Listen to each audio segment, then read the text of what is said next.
Okay, guys, welcome back. I am super excited to welcome Julia back to the show, aka the Cosmic Peach. How are we? Welcome back to Let's Get Freaky. Hi, I'm so excited. I've been looking forward to talking to you for a while now. Yes. Yeah, since you reached out, I've been like, yes. Because we always have a fun conversation. Sometimes hmm the technology gods play with us. They've been playing with us so far.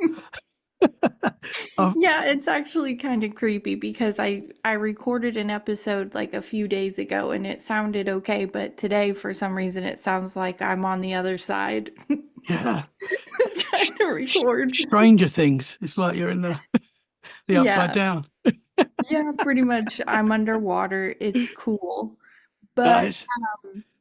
I'm so excited because the first time I came on and talked to you, I told you about like growing up in a haunted house and like sometimes I feel like things just follow me or follow members of my family. And so anytime I talk about it, I feel like stuff ends up happening to me just by talking about it. So, but I'm obsessed with it like you. I still want to know and I still want to learn and I still want to talk to people about their experiences. But you would think I would have learned my lesson by now, but I have not. And I'm just a haunted person, I think. So, and just break in if you have any questions, but I recently went to go visit my family in Ohio.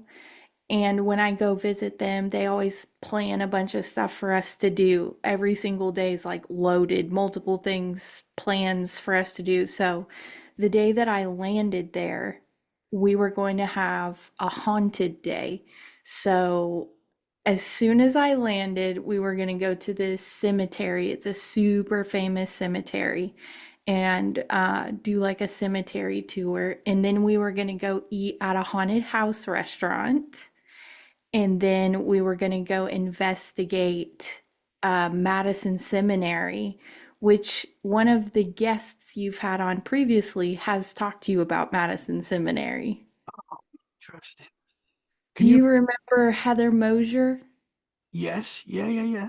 And so Yes. she went to Madison Seminary, investigated there as well. Oh, cool. Oh, that's awesome. So, yeah, so we went there and it's Awesome. everything she said it was. Trust me. Wow. Yeah. Wow. That's cool. That sounds like Now, a perfect day, by the way. Everything you just said there, like tick, tick, right? yes. Like that's what I was thinking Perfect. too. Yeah, and my family is just like me. Like, yes, we have had really scary things happen to us. Yes, we kind of grew up in the haunted house, whatever. But we're still like super curious about it. Because once you've seen it for yourself and you know that it's real, it just piques your curiosity even more. Like you want to just know more and experience more. Like, is this really real? Hmm. And it is. But so the I always check the weather before I go on a trip because I want to know what clothes to pack. And the entire time I was supposed to be there was supposed to be like 75, 80 degrees, super sunny, wonderful. Um, Even the day that I landed, it was supposed to be really nice weather. But somehow, the second I get into Ohio on the plane, crash, thunder, rain, it's pouring and lightning, the freaking turbulence. I thought I was praying to Jesus. I thought I was gonna die and just awful. I land, it kind of clears up, but for the rest of the day that day, it was like Silent Hill weather. Misty, foggy, cold, like you barely could see a hand in front of your face. The fog was so thick, and it was not supposed to be like that. Like the forecast was like sunny, 75, gorgeous weather. And I'm in a crop top and overalls and it's freaking 60 degrees and misty and cold.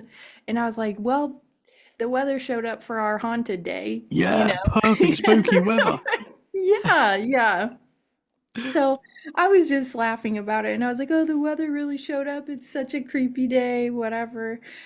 So my cousin and I decided the first stop is this cemetery, and it's a super famous cemetery in Cleveland, Ohio. It's called the Lakeview Cemetery, and there's presidents buried there.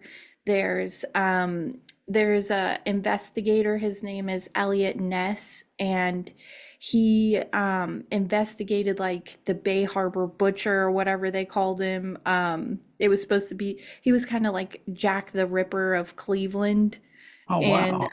yeah, he investigated that guy and just a lot. So he was pretty famous and he's buried there. And then one of my conspiracy theory holy grails that I didn't even know was buried there is the Rockefellers. So, like all the Wow. Rockefellers are buried in that cemetery. Wow. What And is I that? don't Sorry, what is that? What does their tombstones look like? Are they like these big? wait till Okay, I sorry. tell you. Because okay, so if any of your listeners are conspiratorial minded, they the second I said Rockefeller, their Hmm. eyebrows went up and they For should sure. Yeah. because you know, they started big pharma medications from petroleum. They did so much shady shit and they were super super rich. And then like they were essentially in control of everything at one point and still are really John D. Rockefeller and all of them. So you would think that they would be like their bodies would be like hidden away in some like yeah like you'd have to have a code to get into the cemetery or something. Nope. It's just open to the public. Like anybody could roll up on their bodies. It was really actually crazy because I knew the cemetery was famous. I really wanted to go because I knew Elliot Ness was buried there, and I think he's interesting. And also, President Garfield is buried there, and he has a huge memorial. And so that's why I wanted to go. And I was just walking around and stumbled upon literally because it was foggy and I could barely see. And I was walking up, oh my gosh, it was like a movie. I was walking up, and out of nowhere, this like 20-foot tall megalithic headstone pops up, and it is an obelisk. A 20-foot, maybe 30-foot tall obelisk. And I'm looking up at it and I'm like, what the fuck? And I look down and it's like Rockefeller. And Wow. I straight up got the chills. I got my phone out. I was like, oh my God, oh my God, oh my God, it's the Rockefellers' fucking bodies.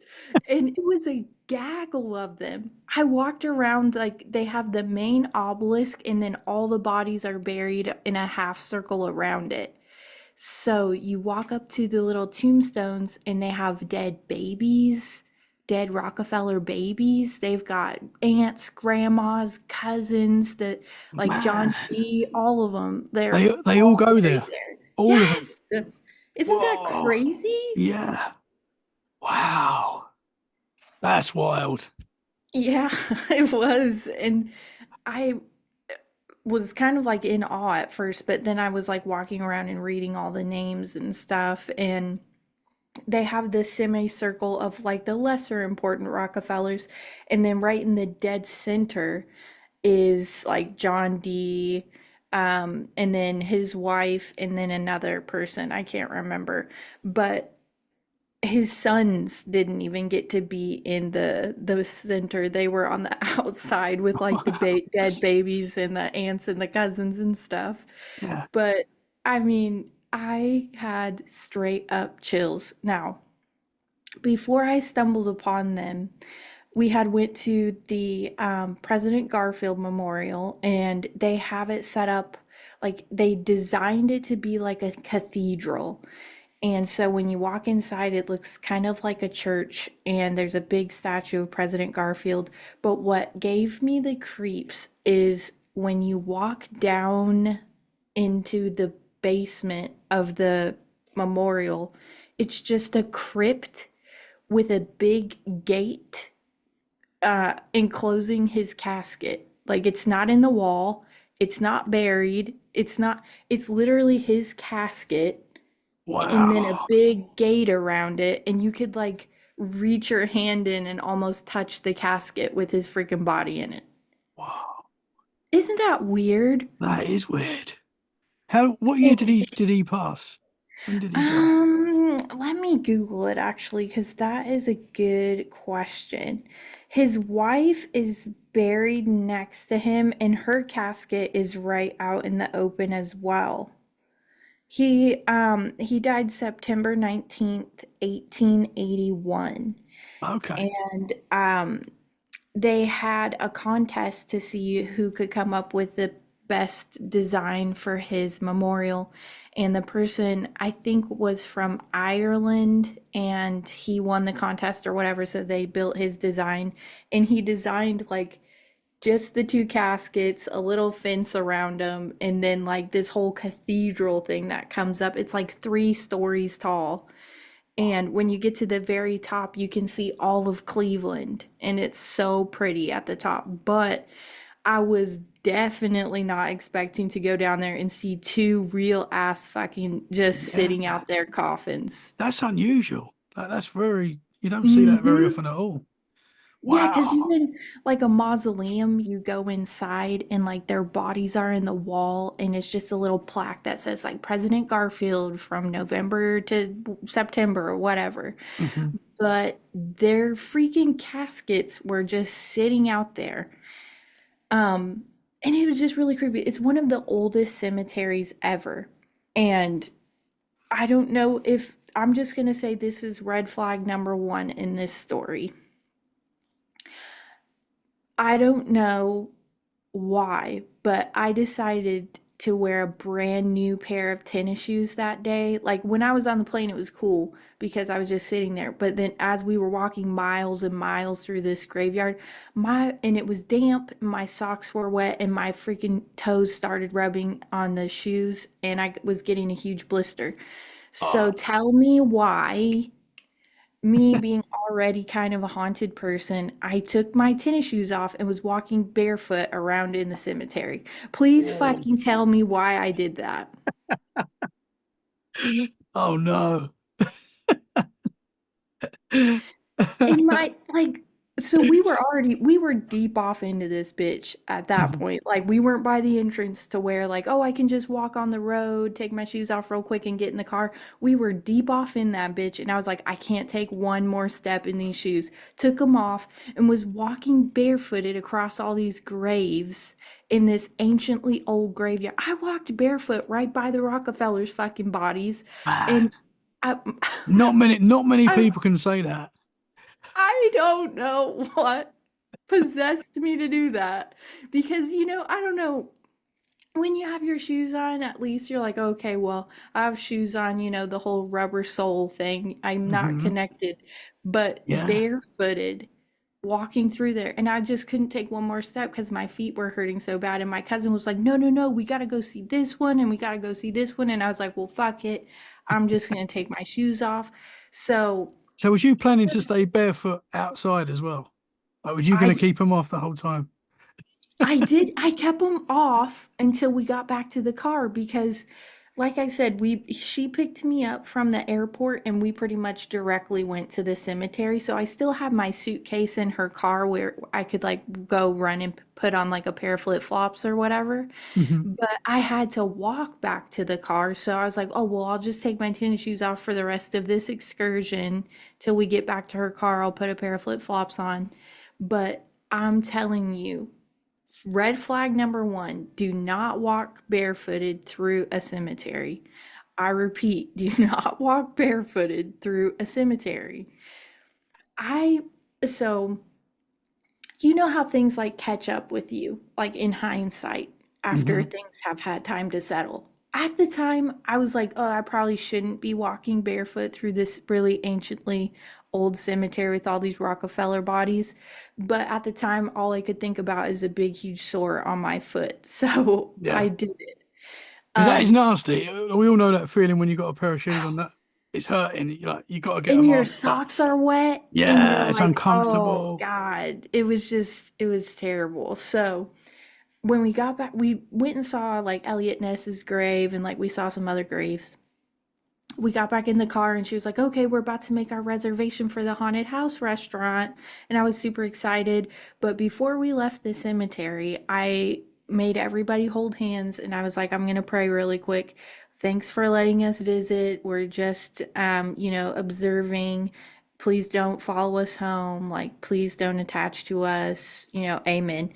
And I was pretty sure that worked, but I just had a weird feeling after we left the cemetery. I don't know if it was just the weather or what, but it was just a creepy vibe, a creepy day. And so we went to the haunted house restaurant, which, by the way, if you're ever in Cleveland, Ohio, you have to go. It's amazing. Do you like horror movies?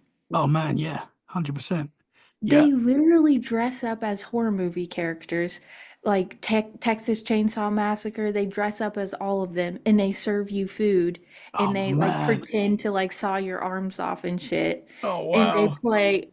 play, they have like a million TVs all playing different horror movies, and all of the food has like blood, like fake blood on it. And like, it's a really good food. And they have like cocktails that look like magic potions and stuff. It's dope as fuck. Anybody in the Cleveland area should go check it out. But again, I am having my haunted day. I'm in paradise. Nobody can tell me shit, and I'm just not thinking of it. So they're like, okay, we're gonna all meet up now at the Madison Seminary, which is open to the public, and it's been on a bunch of different ghost hunter shows. And the person you interviewed before has even went there with her paranormal group. And essentially, you pay like $20 per person, and you just go. They just let you go free in there. No rules, no guide, Wow. no surveillance, nothing. So you're just pretty much set loose in this place, and Can you film stuff as well? Can you film what you oh want? yeah, pictures, videos, you can do full-on investigations in there. You just have to pay the ticket at the door. So my whole family, I'm talking little cousins, big cousins, brother, everybody was there because we just like to do these kind of things together. And it was starting to get we made the reservation for like 8:30, 9 o'clock at night, so it was already, the sun was starting to get low and it was just fucking foggy. I'm telling you, it was the creepiest shit, just followed us all day long. This misty fucking foggy weird vibe. And so when we got there, we were all together at first, and then we started splitting up. And at some points, I was alone. And they didn't really give you any information before you just start walking around in there. I had to do my own research on the place after I got back home. And it's been like a lot of things. It was an orphanage, it was kind of like a reformatory where they housed like weird types of inmates, like either honor roll inmates or like the worst inmate you could be. And they would like take those ones and put them in there. It was a place where if your husband died in the war, they would let you live there if you were like widowed. At one point, it served as like a tuberculosis hospital. Oh And wow. like it's been a million things. It was a Yeah. college at one point. And then at some point, a crazy guy broke in there and said the place was full of demons and burnt it to a crisp. And they've been trying to refurbish it ever since then. So when you walk in, it's sooty and the paint's peeling. It looks like it has been charred, and then they like have tried to fix it up over time. But the vibe in this place is crazy. So much history. From the early 1800s, this place has been something for somebody at some time. And so it's all fun and games when you first get to a place. You're like walking around like, oh, ghost, ha ha ha ha ha. And then like the darker it gets, the more scared you are. And it was like a Scooby-Doo split up scene. We all looked at each other and we were like, let's split up. Oh no. And And there is it's shaped like this, like a double L. There's a corridor that runs in the middle and then like two wings that break off, and each wing has three floors. So you could see how you'd get fucking lost real quick in that bitch. I took my cousin Brittany and my little cousin Evan, and all we had were flashlights and our phones. We went room by room, and right before everybody split up, I was walking down this hallway, and I started to feel like I was like dry heaving a little bit, and I didn't know if it was from the haunted house restaurant. I was like, fuck them, I got like food poisoning. But I had like this gagging. I was like kind of like I was gonna throw up, and my brother yelled at me from down the hall, and he was like, hey, come in this room and tell me if you feel anything. And so I walked in the room, and it got worse. Like my head started spinning, and I was like, I feel nauseous, like it's bad. And he looked at his girlfriend, and he was like, we all felt that the second we came in here. Wow. So it hit me in the hallway, and then as I got closer to that room, and my brother did not even see me gagging or anything, and then he was like, come in this room and tell me if you feel anything. Wow. And he was in there feeling it too. So all three of us at that moment in time felt like we were just deathly ill when we went in this room. Wow, And that's then, wild. yeah, like later on that night, we went back in there, and it didn't feel like that at all. So it was just happened Yeah. to be in there when we went in there the first time, but it didn't feel like that when we went in there the second time. But it was so that made me kind of scared because I was like, there's definitely something here because I feel sick. But then we did the Scooby Doo split up, and then we couldn't find each other. And I was pretty much walking around by myself at one point looking for everybody Oh man. in the dark. It was really scary. That sounds But like a wild dream when you're lost in yeah, a it was haunted place. horrible. It was horrible. They don't have any electricity in there because that can interfere with people's investigations. So there's no AC on. It's hot in there. Thank God it was cool that day and it was kind of misty, but it's just like dead silent, no electricity, no air running to the bitch. I mean, there's no way like, oh, maybe I no. It it's like cut off from the world, and it's in the middle of nowhere. Like you can hear a freaking cricket fart outside. Like that's how deep in the middle of nowhere it is. Yeah. I think the nearest thing to it is one, a cemetery where they dumped all the bodies in unmarked graves, and two, a nursery where they grow like potatoes and shit. So that's the only thing you have out there. Man. Now, um, that we ran into another paranormal investigating group, and they had dowsing rods. Are you familiar with that? Yep. Yep. So Um, they're the rods that move like as you're asking questions and stuff. yes. Have you Yeah. ever used them? I have. I know people that have and have had good responses. You know, because they're pretty cool. And I mean, they seem to Hmm. react sometimes to certain questions and interest. Yes. I had never seen them in person before. I've never held them or experienced them.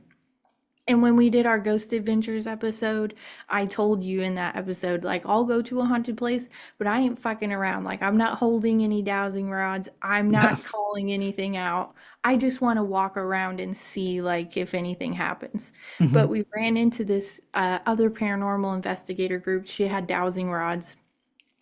And she was like, for some reason, it only works for me and my daughter. Like, if my husband holds them, they'll just go sideways on him and won't move.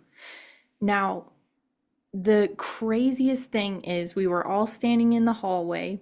She was holding them, and then she gave them to me, and I held them for a split second just to see if she could be manipulating them at all. Because that's always in the back of my mind, Hmm. like, oh, they only work for you, asshole.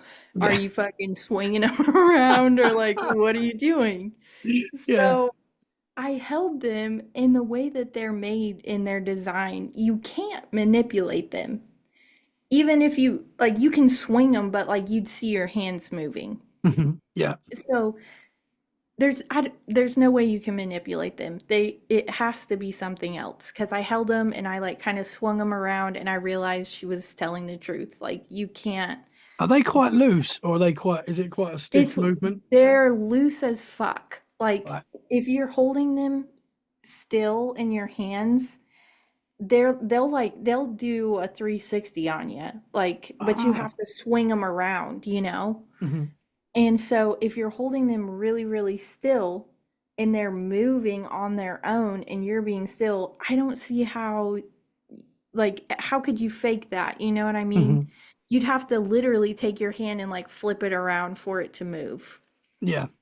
So she kept asking all these questions. My cousin held them and they didn't move for her. My other little cousin held them. They didn't move for her. Her husband held them. They literally went sideways, like they wouldn't talk to him at all. She holds them. It's answering every question. It was the weirdest thing.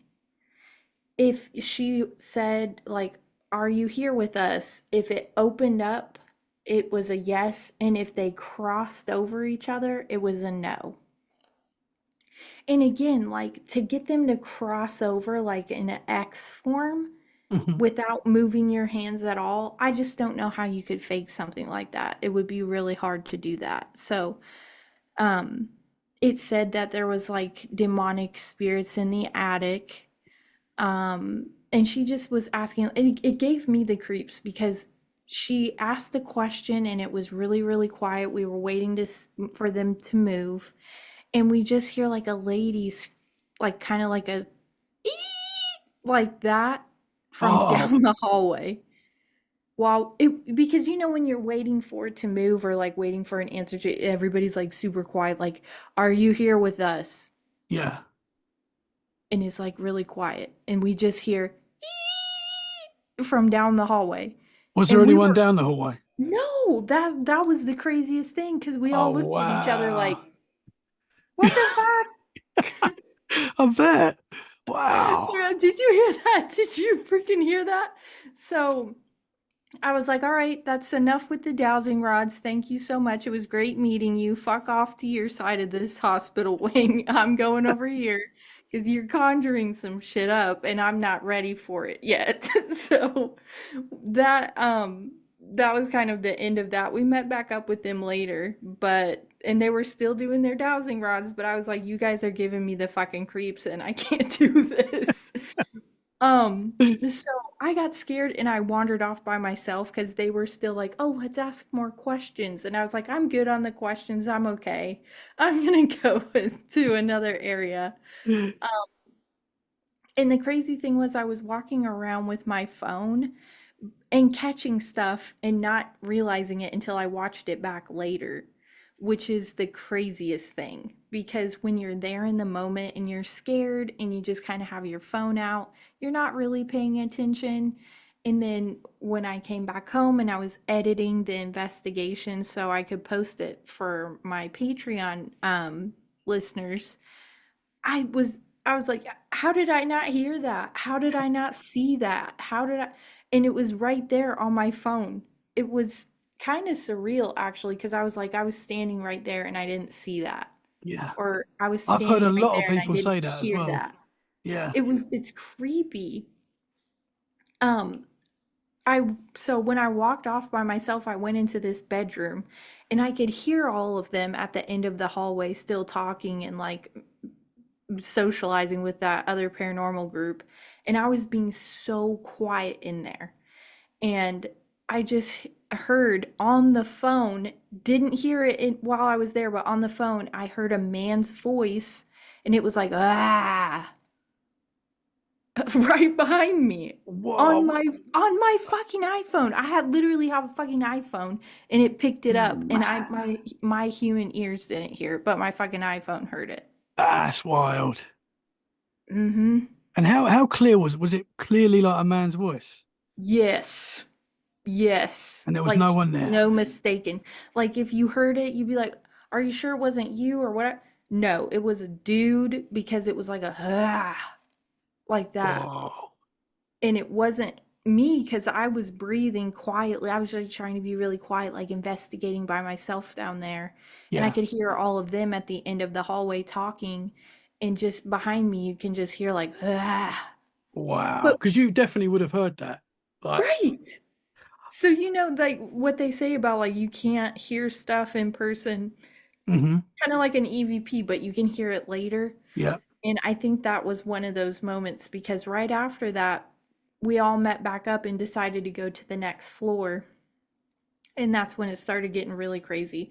We took a quick break because my little cousin Evan was like, "This place is full of fucking asbestos, and we're gonna start hallucinating and all thinking that we're seeing ghosts." And I was like, "All right, let's get a some fresh air, and then we'll come back and we'll go to the next floor."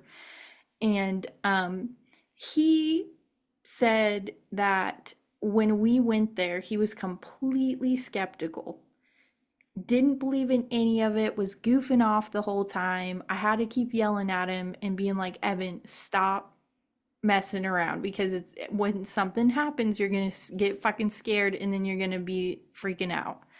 And he was like, "Yeah, yeah, yeah. I'll take the lead." That's what he said. "I'll take the lead." So we go up to the second floor, and this is where it almost looked like the warden's office or something. Like it was just very official on the second floor. And I took a picture in the office sitting at the desk, and it was just really creepy in there. And we started looking around, and there were all these doors. You would go in a room and there would be doors that would lead to other rooms that you couldn't get to from the hallway. It was weird. It was like a maze in there. So we went in one room to go out and then through another door into this little side hallway. It sounds confusing, but that's the best way I can explain it. And the only reason I add that little bit of detail is because I know we were super alone in there. It was deadly quiet. Nobody else was on the second floor, and nobody else definitely had went through that little maze with us to get over to the room we were standing at. And Evan, who has taken the lead at this point, he was like, "This is so fucking stupid. Like this is like a haunted Halloween house. They're just trying to scare you, and there's nothing in here. Look at all these scratches on the doors and stuff," which by the way, there is scratches on all the doors. But I was like, "Evan, whatever." We go to open this door to this blue room. It's deadly quiet, and right by our faces on the wall, we just hear like knock, knock, knock. Not even kidding you. Knocking on the wall right by our faces as we were trying to get into the room. So it was almost Man. like you can't like you can't come in here. That's like a warning. Yes, that's how I saw it because he was like, "This is so stupid, blah, blah, blah." He goes to reach for the handle to walk in that room, and it's like, knock, knock, knock, like right by our faces. And we looked at each other and we fucking dropped our flashlights and fucking ran all the way down to the other end of the hallway screaming because there was no explanation for that whatsoever. And you know what they say about the three hmm is like it's like a mocking for the Trinity or whatever. And that's why demonic beings will sometimes do things in threes. hmm But I just it was so surreal because we were talking I was literally just told him to stop goofing off because something really scary is about to happen. And then before the words could even leave my mouth, he goes to open this freaking door and it's like knocking on the wall at us. What was his reaction? Did that freak him? He fucking farted and then fucking ran for his life. I swear to God, Oh, wow. he did. I knew it too because I heard him and then he screamed and then he started running. That's amazing. then he was like all embarrassed. Oh, that's so cool. I ran up to him and I was like, "See, Evan, I told you." And he was like, "I farted." I was like, "Yeah, That's- you always shit your pants." Ah, Oh my, he was oh he was wow. literally scared shitless. Did that change his vibe as well after that happened? Like, Oh my god, he was really scared after that, but we didn't leave. We didn't leave, like, I made him stick it out. I was like, "We can take a little bit of a break, but we're not leaving because it's just picking up." You know, yeah. I did feel sick, I did hear some voices, but until we got to that 2nd floor and heard it knocking on the wall, I was Mhm. like, "Alright, now we're getting to the biscuits and gravy." Um, and he did, like, he was like, "I don't believe in this stuff, but I don't know, there's no explanation for that." And I got it all on my phone. The whole thing is on my phone. You get the fart as well. Yeah.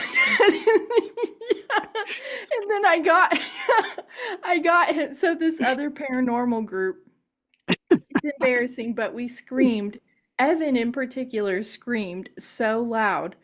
There was a group under us on the 1st floor that ran up the stairs, ran down the hallway, and was like, "What's happened? What happened?" We were like, "It's knocking on the wall, blah, blah, blah." And Evan's like, "I farted." I was like, "You don't have to tell That's the them smell. that." That's the smell. He was like, "Yeah, but they're about to walk right into it." That's I was amazing. I was laughing and scared at the same time, and then my cousin Brittany, she was like, "Look at my arm, dude," and she rolled her sleeve up, and she had massive goosebumps, and she was freaking terrified. But, so we go down this other hallway on the 2nd floor, and, there was some other people kind of investigating around that time, so we were trying to, like, avoid them and, like, go somewhere quiet, so we weren't, like, interfering with each other's stuff. Because like, if you're in the room over and that some guy in there talks, you're gonna think you got an EVP or something. So we try to separate ourselves as much as possible. So we walked all the way to the bottom where nobody was, and, we're looking around, and the other investigators, I guess, got bored and left. So it was just us in the hallway, and my cousin Brittany, I was just talking, and she was like, "Shh, shh, shh, shh, shh." And I was like, "What?" And she said, "Listen really quiet. You can hear them growling." And I was like, "Hear what growling?" And she was like, "Just listen." And even though I wanted to talk like in a scary movie, you talk over it, or you like put something over your face and you're like, "I'll just talk through the scary part." I was doing that. Like I didn't want to hear it, but then I was like, "No, I need to hear it." And it was legit. It was like, and it was coming, it was like getting closer and Whoa. closer and closer to us. It was almost like a grinding, like a growling, and she heard it first, and she heard it a couple of times, and I didn't hear it at all, and then she was like, "No, be quiet," and then I heard it, and it was like coming. We were at the very end of the hall, and it sounded real far off, but then it sounded like it was slowly getting closer to us as we Oh stood there. man. Could you And see so down the hall? Could you see, or was it like a dark? it was so pitch black in there. All we had were these Oh little tiny man. flashlights. And so I was kind of shining it. And then as I heard it getting closer, um, either Brittany did or Evan, somebody said, "Everybody turn your flashlight off." And so we were standing there in pitch blackness, just listening for it. And we could hear it like coming closer and closer and closer. And Evan, who farted, was starting to get scared again. And he was like, "No, no, no, no, no. There's a group of investigators down there. That's probably them." So we start walking down the hallway to kind of debunk it. Like, okay, we'll see. Like maybe they're still down there. Every single room was empty. Oh wow. All the way down the hallway. Nobody was up there at all. And you was hearing a clear growl. Mm-hmm. Man. Like a traveling growl too. Like Let's- it was sounded far away, but then it started to sound like it was closer to us, but we couldn't see anything. And sometimes when you hear stuff, you can see orbs and shit. So we turned our flashlights off because we wanted to see if we could see anything. We didn't see it, but we could hear it. And Wow. whoever is in charge of this place has a sick fucking sense of humor because we go into one room right after that happens, and there's a mother and daughter in there, and they're like, you have to go in this closet and lock yourself in. And we're like, I'm okay. I'm not locking myself into the closet. But we go just out of curiosity, we go up to the closet and there's rules. There's literally rules for locking yourself into the closet. One person at a time. Don't do this, none, don't this, blah, blah, blah. Like five different rules. If you're going to lock yourself into the closet, you have to do these five things. And we're looking at each other like, what is this? Like, why are there rules to locking yourself into this closet? We open the door, they have mirrors all around. It's like they're summoning shit. Oh man, that's There's freaky. mirrors from top to bottom on the ceiling, on all the walls, on the back of the door. It's all mirrors. And there's a chair in the middle of the closet. And you're meant to turn your flashlight off, go sit on the chair, and lock yourself into that closet and ask questions as you're staring at yourself in a million mirrors. No, I couldn't do that alone. No. Like that, you Man. gotta be really brave to want to do some shit like that. Yeah, that's wild. That's wild. I mean, I've seen myself like in the mirror at night, and that's quite freaky when you see yourself in the dark in the mirror. So, like in a place like that, where you've got all that going on around you, to see Mhm. And even you know what they say, yourself. like, when mirrors face each other, they create a portal. Hmm. Yeah. So, I you're not gonna catch me locking myself in.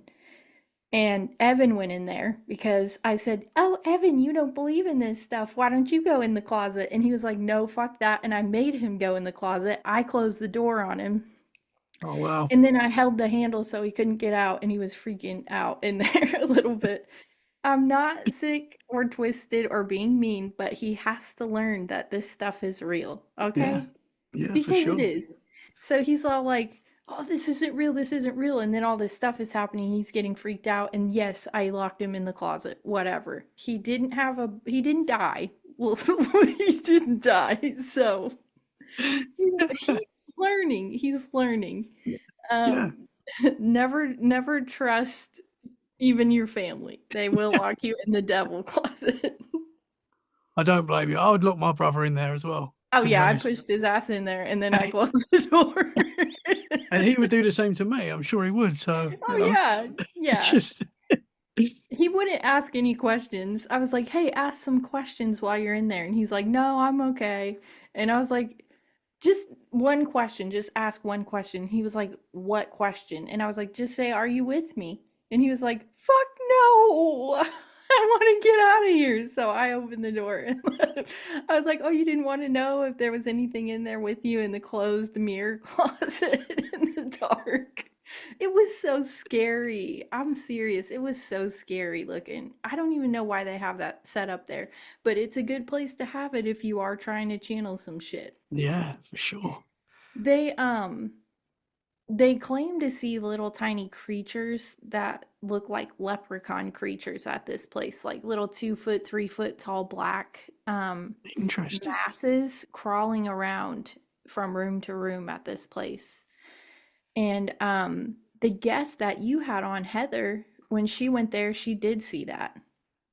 Oh, They did see one of those creatures there. wow. Mm-hmm. And So that might have been what you heard growling then. see, that's what I said too, because I was like, they're seeing these little creatures or whatever. But you know, when it's so dark, your eyes, like you were used to seeing with the flashlight, and you turn it off and you're pretty much like blind for a Hmm. second. If there was something, I couldn't see it because my eyes were not adjusted enough. But yeah, they see creatures running around in there. They hear voices knocking, the wheelchairs roll around on their own.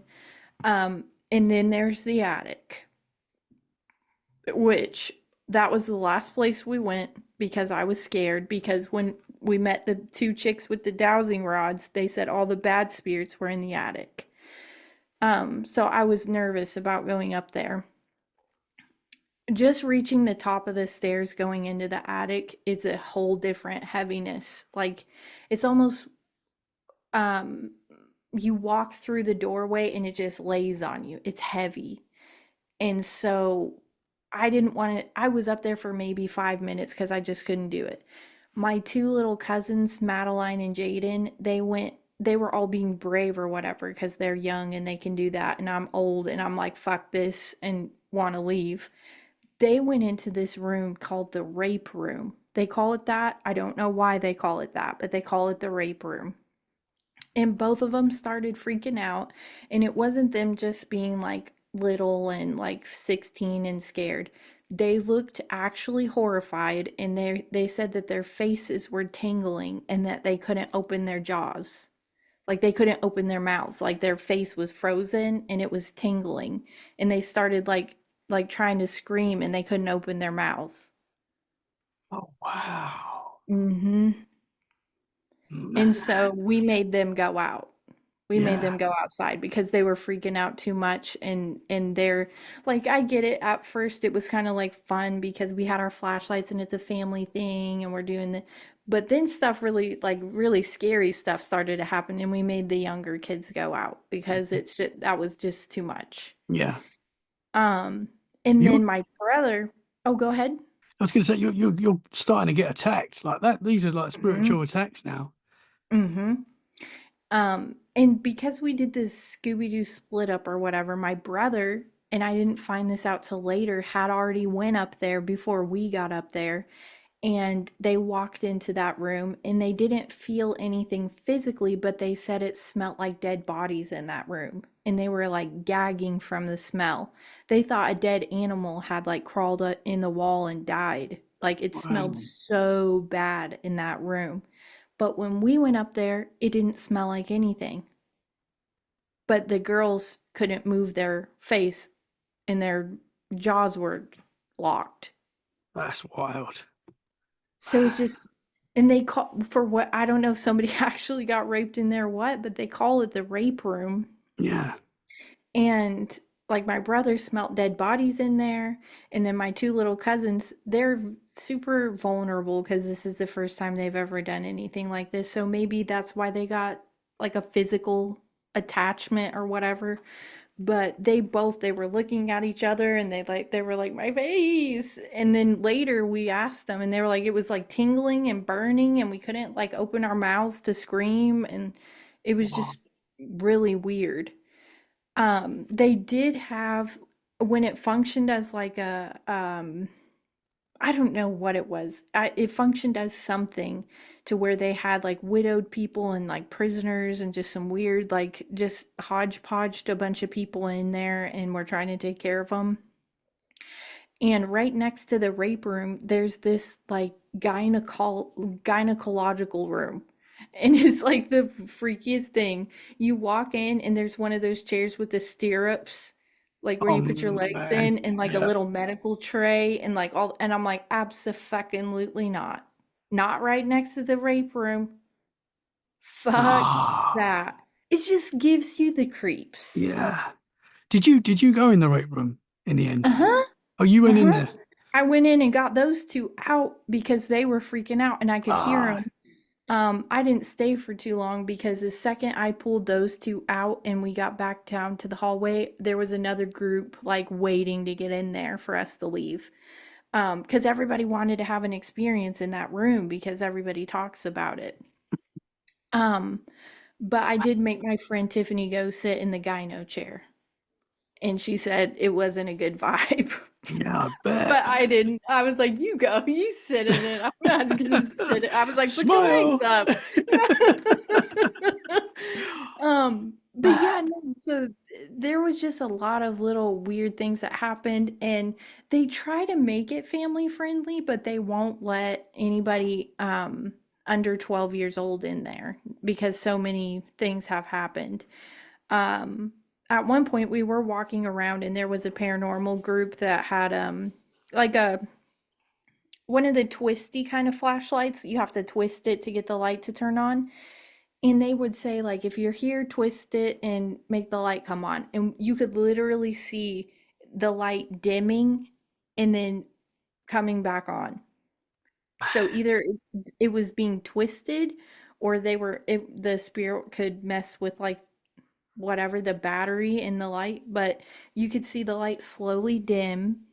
And then they would say, if you're here, turn it back on, and it would like slowly get brighter. Not like a regular flashlight where it's just full brightness and then off. Yeah. It was like manipulating it in some way. Like it would Interesting. slowly get brighter and then it would slowly turn itself back off. Just a million Man. things. And then the freaking, as we're all in amazement at this ghost turning the flashlight on and off, the owner comes up behind us and is like, I ordered 14 Domino's pizzas. And we're like, oh, that's so awesome. Like, it's a paranormal ghost hunt pizza. She had hot chocolate. It was just so, it was crazy. Man, what was the guy like that owned that place? Because I'm imagining, I don't know what I'm imagining. You got to be a special sort of person. Yeah, right? And like, so I didn't eat any of the pizza because I was like, I just ate my weight in haunted house food from the haunted house restaurant. But so she goes away and we continue on our investigation. Then she pops back up and she's like, hey, I just want to let you know we got Pamela here. She's doing tarot card readings on the first floor, whatever. And I was like, okay, they got hot chocolate, they got pizza, now they got tarot card readings. And Evan just farted himself to death seeing a ghost. Like, this is a lot to take in. So later, I find out that my brother went to go get a tarot card reading after we all had split up, and he said it was super like point on, like everything was, she was like nailing it, all the stuff they asked about she knew and whatever. And she does tarot card readings in that very first room where I thought I was going to throw up in. Man, But when she was in there it didn't feel like that. But before she got there, when the room was just empty, all of us felt like there was something negative in that room. that's when it affects all of you as well. I Mhm. mean, how can you explain that? Like, what's the chances of that happening, that you all suddenly feel it in that room at the same time? Mhm. And then that lady just, so my brother was like, "Why do you do like why this room?" Cuz we all had an experience in there. And she's like, "Oh, I don't know. I'm just drawn to it." And I'm like, "Yikes," because we all wanted to puke in here a Mm, couple hours ago before you showed up. And yeah. it's like, does she want to do tarot in there because like it's easier to, like, it's so such an open portal, like Hmm. literally energies are just walking in and out of that bitch. Yeah. I don't know. It's interesting to think about. Very interesting. I mean, it sounds like obviously there's been so much history there, so much dark energy, which we can imagine what Mhm. that creates, and Mhm. that's wild. So it's fair to say your brother's a believer now. Yeah, and my little cousin too, Evan. He's definitely, I so here's the thing. And here's what makes this haunted day like. And then the rest of my trip, we didn't do any haunted shit. We did. I made everybody join hands and pray after we left the Madison Seminary. Um, and then we just didn't think of it at all after that. We had a barbecue the next day. We had a bonfire. We did all the things, and then I came back home. The day I came back home, I got all like my brother and Evan, because he farted, and that's hilarious, and my brother's girlfriend Rachel to get on a podcast with me and just kind of talk about our experiences, because I knew I was going to post it on Patreon with the investigation. And while we were on that podcast, I said, just in passing, I was like, has anybody experienced anything since we've come back home? Do you think any of you have any attachments from being there? I said this not even thinking about it, like just asking, because I really hadn't been home that long myself, like less than a day. Um, And my brother was like, well, some one thing did happen, but I don't know if it's paranormal. He's being all like skeptical, like, oh, I don't know if it's paranormal. But Rachel and I went to a concert, and that's his girlfriend. Rachel and I went to a concert, and at like 1 or 2 in the morning while we were still out, my daughter called me, and all the smoke detectors in the house were going off for no reason. At 2 o'clock in the And morning. yeah, and she couldn't figure out why they were going off or how to get them to turn back off. They were just Hmm. beeping, all of them, like in unison at the same time. And she called my brother and was like, all the smoke detectors are going off. That's And I was like, weird. what's weird about that is the last major occurrence of anything to ever happen at the seminary was that crazy guy who said it was full of demons broke in and set it on fire. Yeah. And then all of his smoke detectors were Oh going off. And man. he said that had never happened before ever. That never had happened before. And that was more than one, so there was a lot of smoke detectors going off at the same time. Mm-hmm. Yeah. Wow. Now, Man. Evan said that he didn't have anything weird happen to him after we went. But I, like a freaking idiot, had to bring it up and say something, had to walk barefoot through the graveyard, had to then follow it up by going to this freaking haunted mansion. And that night after that podcast, I shouldn't have even brought it up, but it's good to know that he experienced something too. Hmm. You know when you're watching TV and you're like halfway watching it and like you think you close your eyes for a second and you wake up and the movie's like credits? Hmm. Yeah, I hate when that Okay, so happens. Yeah. yeah. I'm like, "Oh, I'm just gonna rest this one eye," and then like before you know it, the fucking movie's over. And Yeah. I was kind of, in one of those type sleeps, and I had like kind of dozed out, and woke back up, and I was like, "Oh shit, the movie's over." So I went to go rewind it back to the part I was at before I fell asleep, just to probably fall asleep again. But whatever. And so I was like still trying. I was like fighting sleep, like trying to stay awake and like watch this movie. And I closed my eyes for a split second and I just saw a flash of like an old lady's face, like a real old, like scraggly hair, wrinkled up old lady's face, and then one specific tombstone from the Rockefeller gravesite. Oh man. It was horrifying. Like I I closed my eyes and I saw her face and I saw her headstone, and then I like freaked out and woke back up, and I literally had only closed my eyes for a few minutes cuz I was watching the movie, and I was like, I wasn't asleep, I wasn't dreaming. Like it's only been a few minutes later in the movie. So I wasn't dreaming. Like I had literally just Yeah. barely closed my eyes and I just saw like a flash. And then it Oh freaked me out and I woke back up. man. And I went back to the video I had made on my phone of the cemetery tour. And I scrolled all the way to the part where I'm walking up on the Rockefeller thing, and I scrolled to that headstone that I just saw a flash of in my mind, and the name was like Beulah something or other, whatever Rockefeller. And so I Google it because there's no fucking pictures on headstones.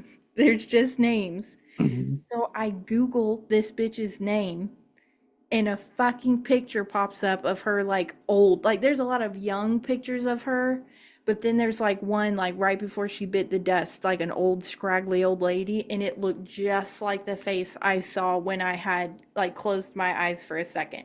And I was like, motherfucker. I knew it, and I knew I shouldn't have fucking took my shoes off when I was walking around over there. Wow.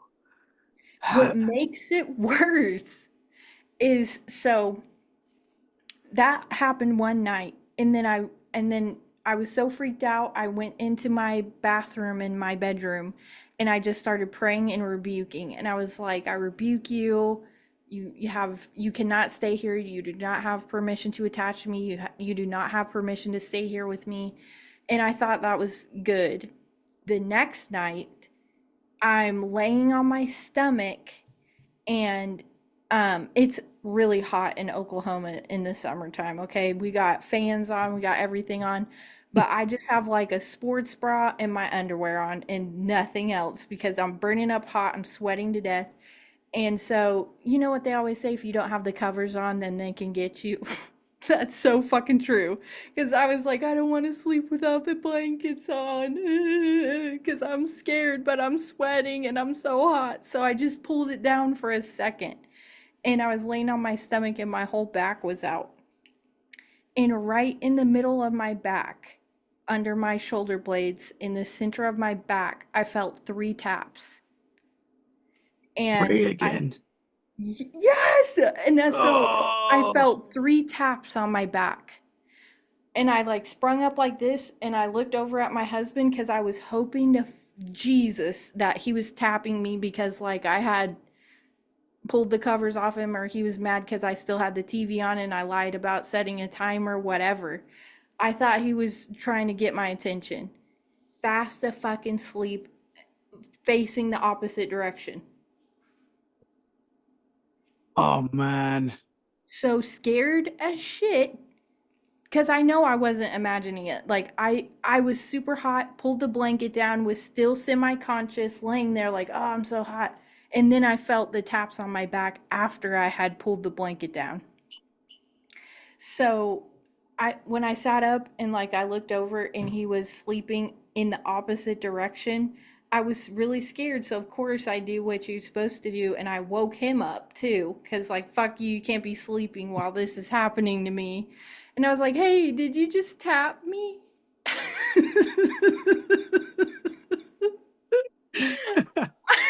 He was snoring and drooling and fucking fast asleep, and I had to shake him and wake him up. And I was like, "Hey," and he's like, "What?" And I was like, "Did you just tap me?" It's hilarious now, but I was hoping to God for some reason he was gonna say yes. And he was like, no, I'm sleeping. And I was like, oh, fuck me. I was so terrified. I had one of those cold sweats where you just don't sleep the rest of the night. And Hmm. even though you're super, super, super hot and you want to just like, you're like an inferno inside, you still sleep with the blanket like you wrap Yeah. yourself up like in a cocoon. Hmm. That's what I did for the rest of the night. And I couldn't fucking sleep. I was just on edge because I already had that flash and then went to go look for that old lady. Now I'm getting taps on my back. And when I had recorded the episode with my family, I was like, yeah, no, I don't feel like anything followed me. I'm good. You know, we said our prayers, whatever. I should not have even brought it up because as soon as I recorded that episode and the words left my mouth, activity starts happening at my house. Man, yeah. So the problem is, where did it come from? Did it come from the cemetery because I was walking around barefoot? Did it come from the fucking Madison Seminary because we spent like 6 hours walking around in there? Because like, or is it both? I the the crazy thing is, why did I even think it was a good idea to do both of those things in one day? But But I I was want to go just, there. I want to go there. I know it's super scary, but I want to go there, man. I mean, it you sounds have to experience amazing. it. The guy with the two chicks with the dowsing rods, her husband was like, if you are not a believer, this place will make you a believer. Yeah. And I was like, you know, we'll see. And then Evan farted, and then like the whole thing. And he still like, he'll text me and be like, send me that video again. I want to show my friend because it's unbelievable. Yeah. Like the knocking, it was so loud and it was dead quiet when it happened too. It was just It's scary, just wild. scary shit. And it's the free knocks, the free taps. Like there's a Mhm. man. I think I still can't believe that you saw the face, and then when you've Googled it, it was that face. I That's wish I wild. wish I wish to God it wouldn't have been. Because Mm. when something turns out to be real like that, like for a second you hope you're dreaming or you hope you're hallucinating or you hope like, oh, I was just having a bad dream because I went to that cemetery and I freaked myself out. Yeah, But then you start Googling stuff and you're like, oh shit, like that might have been yeah. an attachment. So for the next like 4 or 5 days, because I hit you up kind of right in the peak of things, um, I just started praying and praying and praying and praying and praying, and everything stopped. And then 2 days ago, which I'm kind of glad you wanted to reschedule because I wouldn't be able to tell you this story. Oh wow, it's meant to be. Yeah, I thought it's like the calm before the storm. Like a lot of weird, creepy stuff happens, and it's real quiet for a while, and then like something else. Just like my brother saying his smoke detectors went off. I'm at work, and my husband texts me, and he's like, "Are you at home?" And I'm like, "No, I'm at work." And he's like, "Well, the alarm just went off in our house, and it says that the garage door is open. Like the door in our kitchen to go out into the garage is Oh open." yeah. And so our alarm is going off in the house. I guess the police ended up showing up, but there was no disturbances or anything, so they left. I told my boss, I was like, hey, if that garage door is open, I need to go home and close it because our air conditioning is running. It's super hot. And I don't, like, obviously, I need to go check it, make sure. I was thinking, like, oh, I'm a dumbass and I forgot to, like, push it in all the way before I left for work. That must be what that is. Get home. It's fucking Fort Knox in here. The fucking garage door has never been opened. It was fucking closed and locked like I knew it would be. And then it happened again the next day. Said the fucking garage door was open. Get here, nothing. Nothing. The garage door is fucking closed tight as shit. Alarm's going off. Oh wow. Literally. So it's like it's playing with you in your house now. Mm-hmm. Oh Just like with the alarms at my brother's house. yeah. Have you got any cameras up in your house anywhere? Like where Mm-hmm. you have you Mm-hmm. seen anything on the cameras? So I don't log into it because I don't know the password to it, and I just if something's weird, I'll just have my husband. I'll be like, "Hey, will you look at the cameras and see if?" So the Hmm. day that the alarm went off, he was like, "Well, I'm looking at the house right now, and like, there's nobody outside, there's nobody in the living room, nobody's broke in," and I'm like, "Okay, well, I must have just left the door ajar or something." It's closed tighter than shit when I get here. Like it's and 2 times in a row that happened. It's just like too much to be a coincidence. Yeah. I don't believe in coincidences anymore. Mm-mm. That's No, wild. So nothing has happened since then, but it's just like those little things add up. for sure. Yeah. That's a lot. That's a lot of activity there for the whole Mhm. thing, man. And Wow. then right as we're jumping on to do this episode, like my microphone's not acting right. I'm getting a bunch of like weird interference on my microphone and shit. And honest to God, there was one other thing that happened while I was on my trip that I kind of think about a little bit. Hmm. So, the haunted house that I grew up in, the very first episode we did together, my grandma's house. When our family sold that house, my aunt took a lot of the possessions from that house and kept them in her basement. She passed away very tragically. And so my cousins took all of the stuff from the haunted house and put it in their basement. While I was there, um, they were like, let me give you some stuff to take home with you from Mama's house.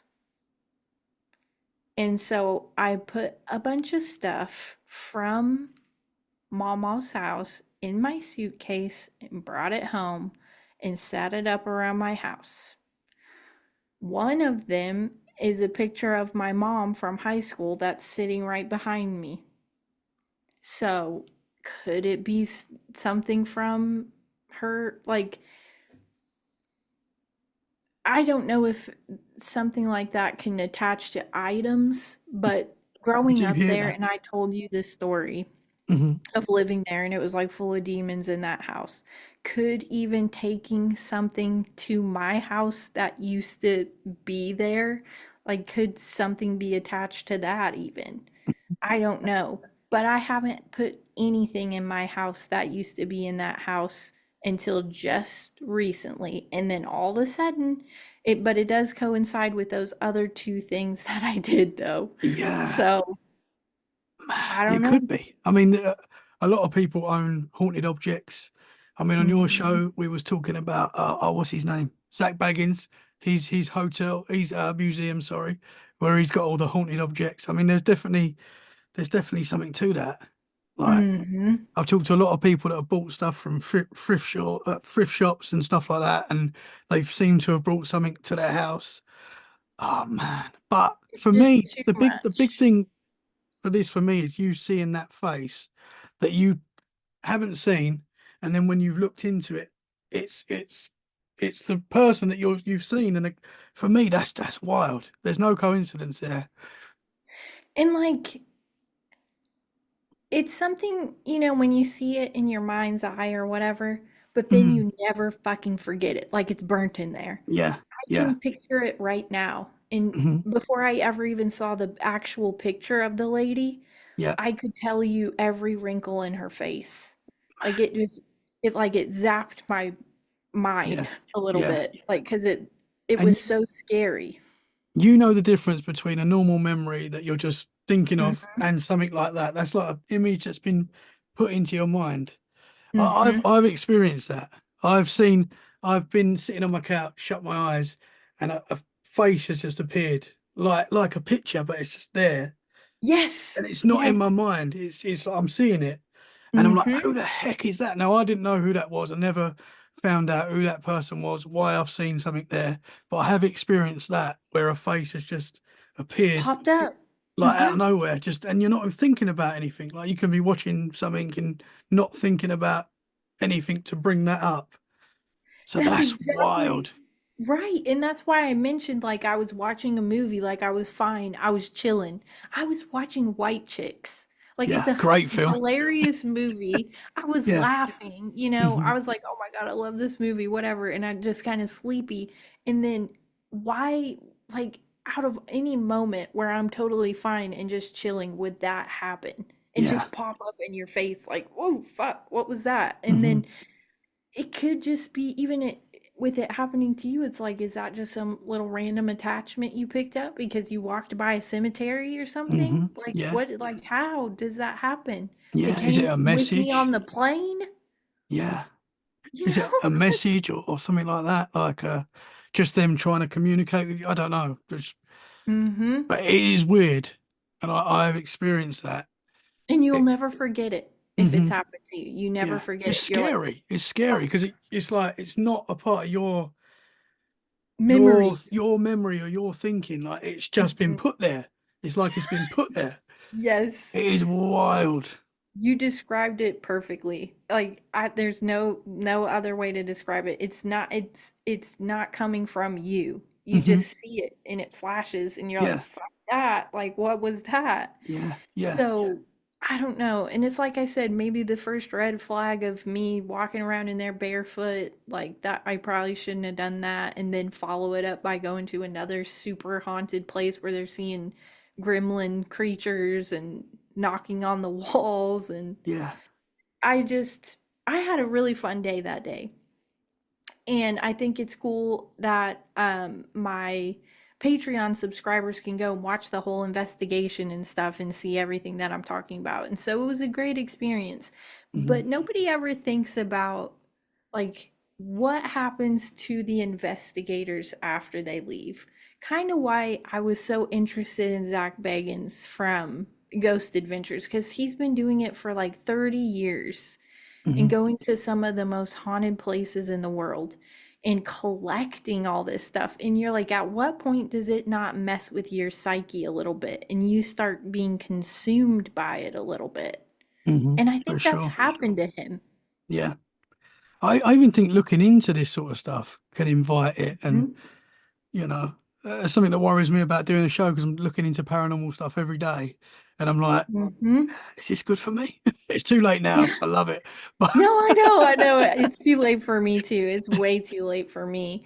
But that saying, when you look into the darkness is looking into you or hmm whatever, yeah, and it's so true. be careful what you wish for, stuff like that. And Hmm. yeah, Just like everybody who says like, I want to see Dog Man, I want to see Bigfoot, and then they hmm see it and they got to be like committed to a freaking hospital or something because yeah. they have a breakdown. I know. Yeah. I always say that's the dream to see a Bigfoot, but if you have a bad experience, like some of the experiences I hear are like terrifying. So, Hmm. Yeah, like the girl you interviewed, that Heather Mosier that went to hmm Madison Seminary, she said she heard a Bigfoot. yeah, And the small town monsters or whatever. What was that? yeah, Um Minerva Monster or something. There was a whole documentary made about Bigfoot in that area. hmm And so this is the same area where I grew up in, with all this haunted shit, and like people see stuff in Lake Erie. I grew up in a haunted house there. Like there's something very condensed about that area, that in Ohio of all places. It's just so random. yeah. Um and the last thing, and this sums everything up. Um my On the day before, or on the day that I left to come back to Oklahoma, um I wanted to go see the lake before I got on the plane. So my cousin took me to the lake, and we were just going to get like a funnel cake or whatever and go sit and look at the waves. We're driving, and on this stretch of road, you're a few feet from the lake, but you're like way up on a cliff. So if your car went over, you're fucking dead because like you're going to be in the lake. And I'm just like gazing out the window as we're passing the lake, and it's beautiful and it's sunny and the water's super clear. And I look over, and I didn't say anything, but I saw something in the water that looked like it was solid, and like the waves were like coming up to it and not being able to go through it, but it was, I don't even know how to describe. Like, let's just say, and so we're all on the same page, and you can call me crazy later. There was a cloaked something in the lake that was transparent, that waves were going up, like avoiding. They were going around and Wow. above. Like all the other waves were very flowing and in a rhythm, and it looked real normal. And then hmm there was just one spot in the middle of the lake where water was going around, and water was kind of like getting stopped at and then like having to go up over. But when you looked into the lake, you couldn't see anything. It was almost as if you put an invisible solid rectangle in the middle of the lake, and then the water was having to like find its way around it. Whoa. How big would you say it was? Like half a football field maybe, So big. right in the middle of the lake. I didn't say anything. Nothing. I was fixated on it. And then all of a sudden my cousin Brittany from the back seat chirps up and says, "There's something in the lake."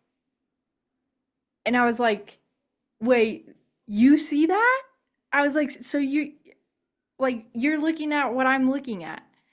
She goes, "Yes, there's something in the lake." I roll my window down, look out, get my phone, zoom in on it, and you can see the water is like flowing differently in that area, as if there's a Interesting. big something huge blocking the water right there. But there wasn't anything for it to be acting like that. Mm. And there was almost like a shadow on the water. if that makes sense. So the rest of the lake was flowing and doing its regular thing, and then there was just a big square stretch of the lake right in the middle where it just looked a little darker like a shadow, and water was going around and above it as if it was trying to there's there's just not a good way to describe it unless you were just looking at it. But Could it it could was super weird. could it be like a craft that's sort of under the water but not completely under the water, like a UFO? It That's what it looked like to me, like something, and I almost was hoping that a log would pop up, cause like a big ass like log or something, Yeah. but it just nothing. It just stayed like that until we passed it. That we kept driving farther and farther and farther and farther down the road, and I would have to like turn around to try to find it, and look for it. But as long as I could see it, it was, I mean, it never went away. It just stayed. Like the water was acting weird in that one area. And it made me think back to all those stories that people tell about creatures in Lake Erie, Hmm. craft being seen around Lake Erie. My brother actually saw a UFO above Lake Erie, and it shot up out of the water and followed him down the beach. Oh wow. And literally. And so I had never seen anything like that. But of course, this one trip, this one moment in time, I saw something in the lake, and I had Yeah. always been, I want to see something, I want to see something. And just that split second we were driving down the road, I finally saw something unexplainable in the lake. And I was like, Yeah. yep, all those other stories make sense. I've seen it now. Like it makes it Wow. real to you because you get to experience it. And that was big as well. If it's half a It football was pitch. huge. It was huge.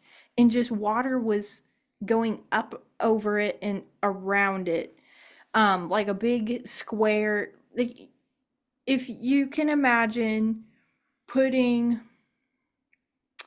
like a pool noodle in the ocean and like watching the water go up over it and around it Mhm. because it's obstructing the flow Yeah. of the water. That's what it looked like. But like a huge Wow. like half a football field size pool noodle. That is wild. Did you say that was at night? Or was that during the day? Or was No, it it was was it in the still middle of the freaking day. oh, so it was still light and you could oh Oh wow. yeah, it was probably like 2 o'clock in the afternoon. The sun bright as fuck. Wow. I was gonna actually keep it to myself because I didn't know if I was just seeing something. I saw it, but I wasn't gonna say anything. And then from the back seat, my cousin Brittany was like, "There is something in the lake." Mhm. That's And so then cool I when you was both like, see it. "Oh shit." I was like, Yeah. "Okay, so it's not just me. You see it Yeah. too." Wow. Can I And this ask what? is Sorry. Oh, go ahead. No, go ahead. No, I was going to go to your brother when he saw something come out of the lake. Was it a similar sort of craft or was it something different? Do you know what He that looked like? said, he said the one that he saw was circular, Okay. and it came up out of the lake, and it just hovered there like really, really, really far away. And he and his friends were sitting, it was at night, and he and his friends were sitting on the beach just chilling, like drinking, doing stuff that they weren't supposed to do, but they were in high school, whatever. And he said that he saw the lights on it. It was reflecting the water and the sky. So it was almost kind of camouflaged a little bit, but it had Mhm. some lights on it, and that's the only way you could tell that it wasn't, the sky. And he said it kept getting closer and closer and closer to the beach where they were at. And it was moving really, really slowly, and then before they knew it, it was hovering right over top of them. And he said he could have thrown a baseball and hit it. That's how close it was, hovering right over top of them. Wow. And he said that what he will never forget is that he could hear the sound of his own heart beating because he was so scared. And he could hear the sound of the waves crashing onto the beach, but he could not hear anything coming from the craft. Wow. Dead silent. So he and his friends, because there was like a group of six of them, they all get up and they start running down the beach. And they kept running and running and running down the beach. And he said, I could literally hear our footsteps in the sand and the waves breaking onto the beach and look up and it be following us right over our heads and not hear anything. Wow. And he said they got to the end of the beach and it broke off into this yard where all these like weeds and shit were growing, poison ivy, everything. They didn't give a fuck. They ran right through there in this field and it was going right over top of them. And then they were like, fuck it. If it's going to kill us, it's going to kill us. Let's just stop. We're all out of breath. We can't breathe. And they just kind of stopped and we're looking at each other. And just like that, it shot straight up into the sky and was gone. Wow. It didn't make a noise, and it didn't, like, you would think it shooting up that fast into the sky there would be like a big gust of wind. Mhm. Nothing. It was as if it just disappeared. That's wild. Mm-hmm. And Wow. he tells that story all the time, Yeah. and he tells it the same way every time, every detail, who he was with, what he was doing, Mhm. what he was wearing. Like, he remembers everything, and that's how I know he's telling the truth. And then for me to see something in the lake that day too, after I've already been to all this paranormal this and that, it just happened to be one of those trips where that you'll just never forget. Yeah. An amazing trip. Terrifying, but Hmm. amazing. A lot of bucket list things checked off. 100%. Yeah. Wow, man. Yeah. No, it was really cool. I wish I Yeah. would have taken a picture. I probably wouldn't have looked like anything on my phone when I because even when I scrolled in on my phone to like see if there was something in the water, it just Mhm. looked like the lake. Like, you Yeah. would have to see it like Mhm. in real time to understand, what I was talking about. Because if you weren't just staring at it and you were just driving by mindlessly, you wouldn't have even noticed anything different Yeah. because it just looked like the lake. Which But makes a I lot of was sense staring at because, it. yeah, because these things obviously we don't know what they are, but do Hmm. they not want to be seen? Are they, they want to blend in to the lake, and that's a And cool thing to see, though. Lake Erie, of all places, it's just Mm. so random. Like, it's not an ocean, it's not Loch Ness, it's not, it's just a lake. But I it's do got a know that. lot of spooky stuff happens there, though. I hear Yes, a I lot. was gonna say that. I was gonna say I do know a lot of people though have seen stuff in that lake, and Yeah. now I'm one of them. Yeah. So, what do you think it is? I know we don't really know, but do you think it's like there's a portal there, or what do you think's going on? To I hide. think that maybe it's easier if it is some type of like craft from. I don't even go right to aliens. I would honestly say like they're testing shit out. Like secret underground military type style craft that they're working on that can be cloaked underwater or some shit like that. They just might be out fucking testing that shit, and then some random Joe who's driving past the lake happens to see it like I did. Mhm. Or, like they're sitting on the beach and it pops up out of the water and they're just fucking with us and they're like, oh, fucking float over there by those kids, they'll probably shit their pants. Like, you never know. I don't Yeah. jump straight to aliens, but I do know that it's something that's completely unidentifiable. Like, if they Mm. have this type of technology, they're not letting anybody know they have it, but Yeah. it doesn't mean that it doesn't exist. You know what I mean? Yeah, for sure. I think that's just as wild. If the government have got all this technology that they're hiding from us, I think that's just as crazy as aliens. Like, to me, Right. that is just as wild. It has to be, because where did they get it from? And so you have to think, if you were in the 1950s, even 1950s, 60s, 70s, and you saw like a stealth, one of those stealth motherfuckers Yep. flying above you, you for sure you'd think you saw an alien. 100%. Yeah. And they were secret at first, weren't they? They were. They didn't just come out with them. They Yeah. didn't. So, like, are we just seeing stuff that maybe our kids or our grandkids will look back and be like, "Oh my God, they thought they were seeing like fucking UFOs and shit." And it was just They're just it was just everywhere, this the circular stealther. That's all that like whatever. moving through dimensions. Oh, Yeah, that's, no. we see that every day now. Mm. Have you watched the movie Dune? No, I haven't yet. Oh No. God, Is it you good? have to watch it. It's amazing. It's probably Dune, the first Dune and the second Dune are quickly becoming one of my favorite movies of all time. And it's only because I'm really into conspiracy theories, and I think that's where we're headed as a Interesting. world. Like, I think because it happens so far into the future, and they're telling a story of like where we're headed.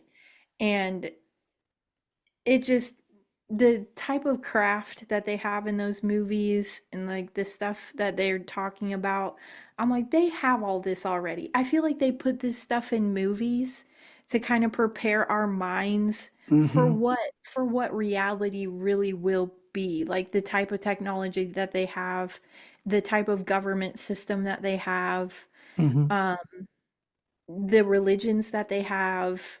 It just seems like they're preparing the subconscious mind to experience it in the real world. Yeah. You have to watch those movies though. They I'll are check them out. so it's like seeing into the future for real. Interesting. It's like they Mm. say in the conspiracy world that they have to let you know. They have to tell Mhm. you the truth. And Hollywood gets, as you know, Mhm. Hollywood Mhm. tells us a lot of truths and, hidden agendas and Well, what's interesting about the Dune movies is that they're remakes from movies that came out in the 80s. okay. And some of like the technology and stuff that they had in the 80s movies, we kind of see some of that. So now that they're trying to remake the Dune movies, they're putting what, like the next 10, 20 years into the future, they're putting that shit in. Yeah. So it's just really cool. It's like a foreshadowing of where we're headed. Yeah. Scary Mm. but cool. Yeah, yeah. Because like in the 80s, they're like, let's make a machine that like makes individual cups of coffee. And you're like, okay, that's the big technology thing for the Yeah. 80s. Yeah. Or, whatever, some stupid little goofy thing like, let's make a weapon that like um it's like a lightsaber but not. And you're like, okay, so 80s movies are so cheesy and goofy, and then you look at some of the stuff we have today and you're like, oh my God, if they really knew what kind of technology we had in 2025 Hmm. or whatever, 2024, 2025, they would be like, holy shit. Yeah. So they have to tell us what the next chapter is as they're remaking the movie. They have to up the ante, give us stuff that we couldn't even believe would ever exist. Yeah. To get into our conscious. And Hmm. when we do see it, it's not that crazy. Yeah, yeah, yeah. Because it's I like think so. if people 100 years ago could see what me and you are doing now, they'd be like, "What? What the heck? Hmm. How could you?" You know what I mean? So Hmm. it would blow their mind. But to us, it's just normal. Yes. Like we could do this. Yeah, wild. So maybe even seeing stuff in the lake or seeing UFOs or whatever is kind of like a time slip, and we getting to see a little, like, for a split second we're kind of taking a glimpse into the future, Interesting. like Yeah, a time slip. yeah, interesting. I've never heard that for that's interesting. You could be seeing something in the future. Hmm. Yeah. Because if they have an ability to travel into the past, maybe that's what they're doing. Mm, And they yeah. have to use like portals or whatever to do that. Hmm. Because I just finished doing some research, and I know this is going on a really long time, but I Let's think you'll go. think it's interesting.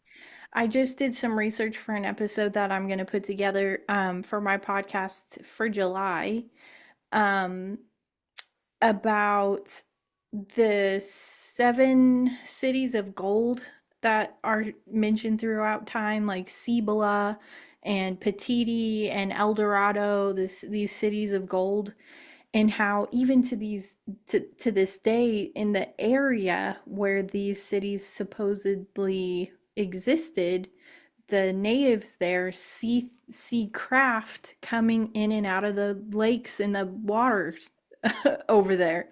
And Wow. it's just weird. Like to this day, in these areas where the seven cities of gold were located, they see the sky open up, a craft come down, go into the lake, be in there for a hot minute, pop back out of the lake, and then shoot back off into the sky. So it's almost as if we're talking about like time travel or whatever, um, they put some of this gold or maybe the under the lake is the city of gold. Hmm. Like Yeah. maybe it's buried. I don't know, but they're trying to get to it. Mhm. Maybe somebody from the fucking future, a fucking thousand years into the future, realized the city of gold was buried under that fucking lake and they've been going back in time and fucking collecting this shit. I don't Yeah. know. That's wild. Mm-hmm. Man, I'm excited for that episode. You say that's Yeah, coming out in July? it's crazy. They see all kinds of stuff where the and where did they get the gold, by the way? Hmm. All these Native American tribes were just silly with gold. Why, Hmm. how, and why? Where did they get like? And then they Yeah. see aliens all the time. I don't know. Yeah. And aliens have always been in the culture, obviously, like of Native Americans, and Crazy, they've right? always been there. Yeah. When we show them pictures of a grey, but they're like, no, Hmm. that's not an alien. That's and they've got their own word for it, and they know all about it. Super interesting. Yeah, they have like ant people and they Yeah. tell stories about like insectoid type beings and Hmm. shit. And you're like, "Oh, well the Inca were silly with gold. They had golden temples and golden this and blah blah blah and they had contact with these creatures and documented it and they when they knew the conquistadors were coming, they threw all the gold into this lake and now we see UFOs around this lake all the time coming in and out of it." You're like, Wait, Yeah. is this in a history book? Like, who's documenting this? Hmm. This is Yeah. crazy as shit.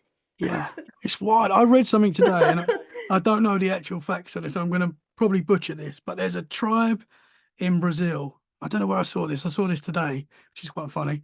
But there's a tribe in Brazil that they showed an image of a grey to, and they were like, I don't know how this conversation come about. I read this on Facebook, I think. So I don't know how Mhm, accurate this is, but this tribe was a Brazilian tribe that was named, and they said no, that's not that's they had a word for it. They had their own word for it, and they said it lives underground, and it was a mhm. picture of a grey. Yeah, Uh, think about that. They're yeah, just like, "Oh yeah, no big deal." yeah, they're They're totally our friends. They visit yeah, us all the time. What's new? What? it's Like, wild. really? I mean, there's so many aspects to life that people just are Hmm. either not interested in. Like if I told that story about the city of gold and they see UFOs and stuff, a lot of people would be like, "Roll my eyes." Next, like what are you talking about? But it Yeah. interests me to no Oh. end. Like, were there really cities of gold? And if so, what happened to them? Why do if they didn't exist, then why are those areas such a hot spot for UFO activity? Yeah, for sure. You And there know? is definitely areas like Lake Erie that have got, for Hmm. some reason, the energy there, whatever it is, there's a lot of high strangeness that happens there. Hmm. So there's Hmm. got to be something to that. Yeah, something buried under the lake, something that we will never know. Just like they say that the Sphinx in Egypt was under its paws were all these chambers of rooms either filled with treasure and gold or filled with scrolls and all like the seven sacred sciences like alchemy and like tablets and all these secrets of life were buried under the Sphinx. And then they took like a ground penetrating radar and they confirmed that there were chambers under the Sphinx, but that they were probably empty. Now, what I'm thinking is, of course, they're probably empty because people who know of way more than we know already pillaged that shit. Like that's in the Hmm. fucking vault somewhere. We're never gonna like the dude that works part-time at Hobby Lobby is not gonna do a fucking excavation and find some shit. Like they're not finding the city of gold. They're Hmm. not finding the treasure under the Sphinx. Normal people will never like that's all been confiscated, you know? Yeah. But it Yeah. doesn't mean it didn't exist. That's my point, though. 100%. And that's why it's down for people like us to talk Yeah. about it, bring it back. Mhm. Yes. Super interesting. Oh man, I'm so glad we had this conversation. As soon as you told me that you'd had these experiences, I didn't know what to expect, but I was excited. And wow, I hope I didn't disappoint, you but did not that's disappoint. I guess we could just Incredible. call it the newest chapter and crazy stuff that happens to me. Yeah. Super. Can I know we've been here for a while, but can I tell you an experience that I had last night, which was very Shut freaky? up. Last Last night. night. Last night. What? And so I've got to tell you, I've not told anyone yet. What is So it? it was about 2, 3 o'clock in the morning, and I was having trouble sleeping. I just couldn't sleep. I was like tossing and turning. I was really tired, but I just could not sleep. And I'm like laying there, and I was having like this weird sort of anxiety for some reason. I felt anxious, and I was like, didn't really understand it. I've had it before, but it was like, I don't know. I just didn't feel right, if that makes sense. Mhm. Um, and anyway, I wasn't asleep, but I was really trying to get asleep. And I heard very clearly in my wife's voice, Tom, very, very clearly, my just saying Tom. Like, but it was just like, and I went, yeah. And, and my wife was just asleep next to me. And I was like, oh man, I was so Stop. freaked out because I had something a few weeks back where I heard dad, something say dad. And I thought it was my son. And that happened and freaked me out. So that happened last night. I heard a voice. Aren't you still living in the same house where you said you went to go sleep in the bedroom with your daughters and saw something? Yeah, yeah, and that's the room I'm in now because Oh, shut up. I took them out because they weren't sleeping well in that room. So I was like, let's get you in another room.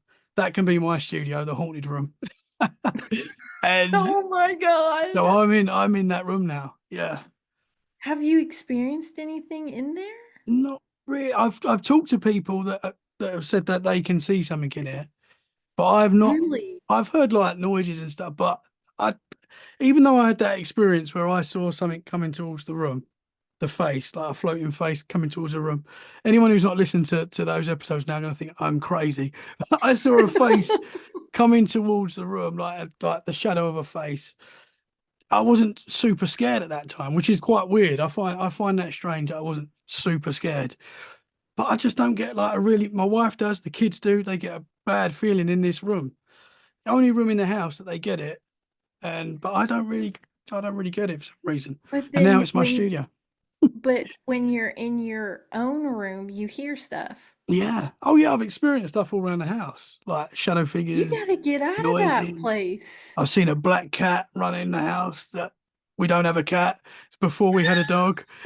Yeah, I've experienced some weird stuff here. Yeah, but I don't get a bad vibe from it here, if that makes sense. Like where I lived when I was a kid and I was in a haunted house, that was Bad freaky. You know, vibes. there was bad vibes. This there does seem to be stuff happening here, but it doesn't scare me for some reason. I don't know if it's because I'm getting more used to talking about it and I'm inviting it. I don't know, but I don't know. It does still scare me. It still scares me when stuff happens. Yeah. You're So like, well, I asked it to be here and now it's calling my name out. So, I mean, I answered. I literally was like, "Yeah." I just thought it was my wife. Yeah. It freaked me out so It's much. like, "What's up?" Yeah. Hello. That was last night. Oh my god. So I had to share that because But yeah. think about that, like, and that's what solidifies it as a real experience, like the taps on my back, because Hmm. you react to it. You're Yeah. like, "That definitely happened. Let me make 100%. sure it wasn't like, let me make sure my wife didn't say it, or like, let me make sure my husband didn't." And they're Hmm. fast asleep, and you still are like, "Hey, wake up. Are you sure it wasn't you?" Yeah. Yeah. Like, Yeah. 100%.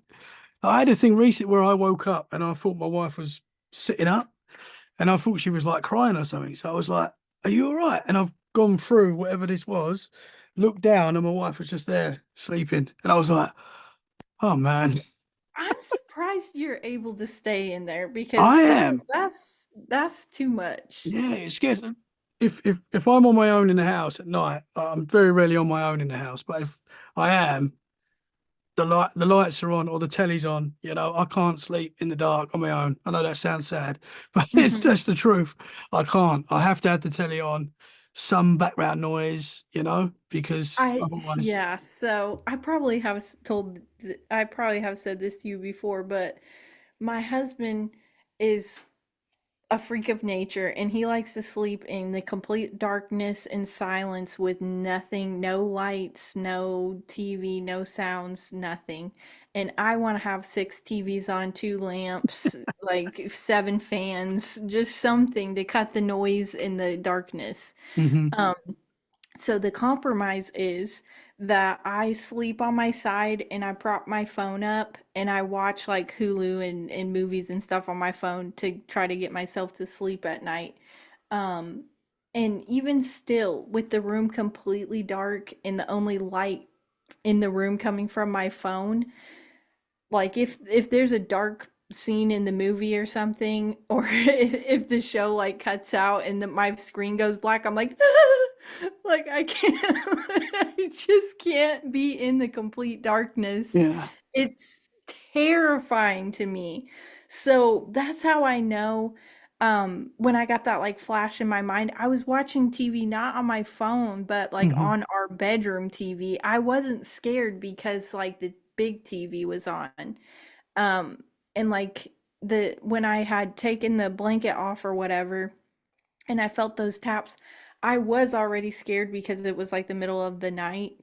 But it's just when you're not expecting it, you hmm know? yeah, Like I'm not even scared right now, and I usually would be scared, but I'm not even scared right now. And then something happens, and then you're like, "Oh shit, now I know why I'm scared all the time." Because like it gets you when you're least expecting it. yeah, for sure. But when Mhm. when when you've experienced like we both experienced freaky stuff, and once you know there's more out there, and anything's actually possible, we're doomed. we can't Doomed. we can't relax. Anything can No. happen. I know.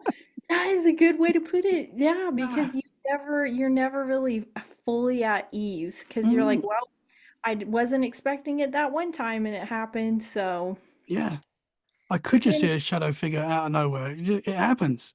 yeah, and sometimes you're like so not expecting it. It's like you said, you're not even scared at first because you're like, the fuck was that?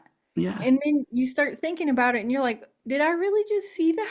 hmm Like, is this real life? Yeah. Yeah. It's weird. It's really weird. Even walking through like that haunted place that I knew was haunted, um, I wanted something to happen so I could like document it on my phone. When it happened, I was like, I don't want this to happen anymore. Like I'm over it. Like Yeah. this is really real Yeah. and scary.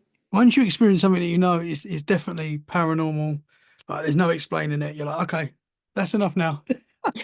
I know it's real. You don't need to show me anymore.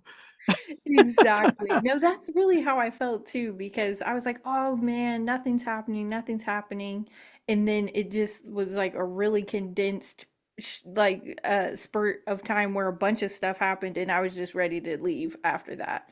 Hmm. Because I thought, after the knocks on the wall, that that would be like the one big thing that happened. And then it just like more stuff kept happening as the night went on. And then randomly, I forgot to mention, we all went into this bathroom and I started feeling like my heart was beating really fast when I walked into the bathroom. Um, and what I wasn't sure if it was just me being scared or if it was something paranormal, but I didn't have that happen in any other area of the whole asylum or whatever.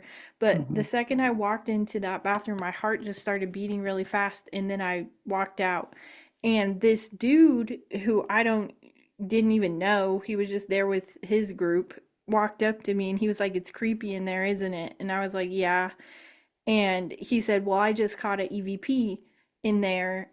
It's on my grandpa's recorder if you want to listen to it." And he said he caught an EVP in that bathroom of a man's voice saying, "I was murdered."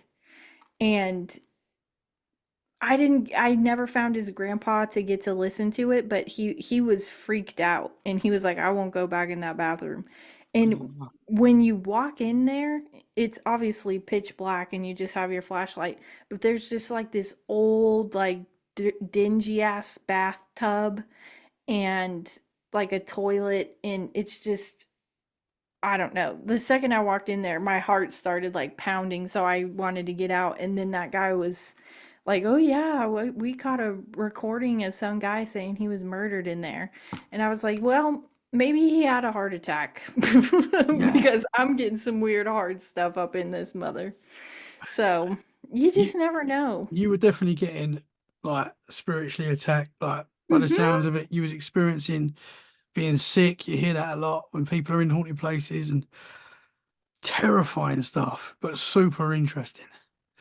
It really is. And it's like I always say, sometimes your best detector for even other people in situations is your body. Hmm. If you feel something, just always follow your gut. If you meet a new person and you get that ick on you, if you go into a place and you get that ick on you, you know something is bad. Just go Hmm. with your gut. Don't fight it.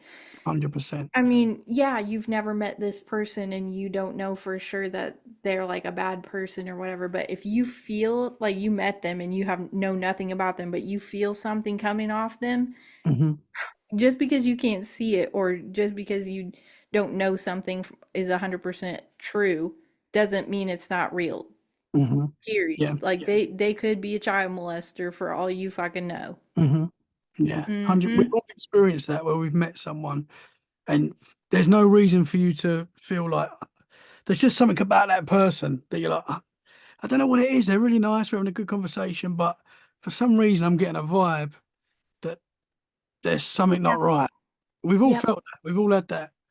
Yeah. Just and the reason I mention that is because just recently and it's like I put stuff out of my mind and then I really shouldn't because people like you and people like me who talk about this stuff and we know that it's real, we do get vibes about people and we do get vibes about stuff. And I work at a clinic and a patient came in and even just like the brief encounter that I had with him, like getting his treatment plan put together and stuff, I told my coworkers, I was like, I feel sick when I'm by him, speaking to him, looking at him, like I want to, like, I feel gaggy, like I feel the ick on me, like just gross. So, um, I just, and this is probably a HIPAA violation, but I Googled his name, like his first name, last name. I won't say it, obviously, but the Hmm. first thing that pulled up was a federal court case. It went all the way to the federal level with this dude, and there was a mugshot and everything, so I know it was him. Literally raped his 6-year-old granddaughter, videotaped it, took pictures of it, posted it on a freaking website, and got freaking busted and just got out of jail recently. He spent like 15, 16 years in prison over that. And I was like, I fucking knew it. I knew Wow. it. Like just being around the guy, I wanted to throw up. That's And wild. There was nothing like super outwardly, like he didn't have like a freaking swastika on his forehead or something like weird prison tats and looked like a he was scabies ridden or anything. He was just an Hmm. older dude. He was wearing a button-up shirt and cargo shorts, like you'd never think anything of it. He drove a super, like a brand new 2025 BMW. Fucking, what do they call it? Um, why is the word escaping my mind? Not like a car, but like a SUV, like a BMW SUV. Super nice, all tricked out, like he had money. How? I don't know. He just got out of fucking prison. I don't know a lot of people who just get out of prison who can buy No. 2025 fucking BMWs. But it's like there was no reason for me to have been like, I can't even be around the fucking guy. Like Hmm. somebody else do his paperwork. I can't do it. Then I Googled this shit. Like I just had that inkling. Like when I saw that face like Hmm. flash and I was like, I'm just gonna Google it and see. Fucking shit is real. That's Shit wild. is real. Yeah. You're picking up on his aura or something. Mm-hmm. Man, he should be in prison for life, man. I mean, there's some things that Yeah. you should just be thrown away and they should throw the key away, man, because that is Mm-hmm. shocking. It's disgusting. Wow. And now every time now that I know that, every time I see the motherfucker, I'm gonna be like, I hope you die, I hope you die, I hope you die. Mhm. Hope you freaking get freaking That's wild. let's accidentally overdose him. Somebody in the back, can we do Mm. let me tempt one of our nurses, like, can we give him just a little extra propofol? Beep beep. That's mad though that you picked up on that, you I know? did, Because you and must see a lot of everybody people. thought I was crazy. Like, there's this one girl I work with who tries to see the best in everybody, and she was like, "Oh my God, Julia, he's like super nice. He's like a super nice, like old dude. Like, you always exaggerate." That's what she said. She was like, "You always exaggerate," and I was like, "I Look just, at that. I did." Like, when I finally found it out and I Googled it. I took screenshots of everything and then I sent it to her and I was like, "Told you, bitch. Told ya." And then now all of a sudden she's like, "Yeah, fuck that guy." I was like, "Oh, okay, now it's fuck that guy." Uh-huh. Man. Just trusted my intuition. Yeah, yeah. Well, you're definitely, I would say, a sensitive. Like you've had experiences throughout your life. Like there's more there, you know? Well, you know, it takes one to know one. I would say the same thing about you. Yeah, yeah. I think we've got it. Birds of a feather. Yeah. Julie, I've loved talking to you tonight. It's been super interesting. Thank you for coming on and sharing it on Let's Get Freaky. And Thanks for having me. It's been a blast. it sounds like I'm hoping there's no more activity. I'm hoping that's it. I hope so Um, too. I feel like we could listen back to this recording and we might hear some stuff because I've heard things. I don't know. We'll see when we listen back. But it's been a Yeah, great. when we go to edit this, we'll hear little voices in the Yeah, background. yeah, man. That's happened before. I've experienced that. That's creepy. Ah, wow. Well, can you tell the listeners where they can find you? Because your show is awesome. Where can they find Cosmic Peach? Thank you. Yeah, I'm wherever you listen to podcasts. I don't have YouTube anymore just because some of the more conspiratorial type episodes kept getting removed and I kept getting strikes and stuff. So I just took the YouTube down. But if you want to watch the videos and full length episodes and bonus content, I do have Patreon. And the investigation that I was talking about in this episode today is available on Patreon. It's room 237, or you can just look up Cosmic Peach on Patreon. And you can watch the full investigation and full length episodes and videos and everything on there. But if you just want to listen, the podcast is available on Apple and Spotify and all those good places. So, um, in Instagram or wherever, you can just look Cosmic Peach and you'll find me somewhere. Awesome. I will share the links in the show description. Guys, head over there and give 5 stars now because it is awesome. Thank you so much. Let's do this again soon. Keep us posted if anything else happens. And yeah, just stay safe.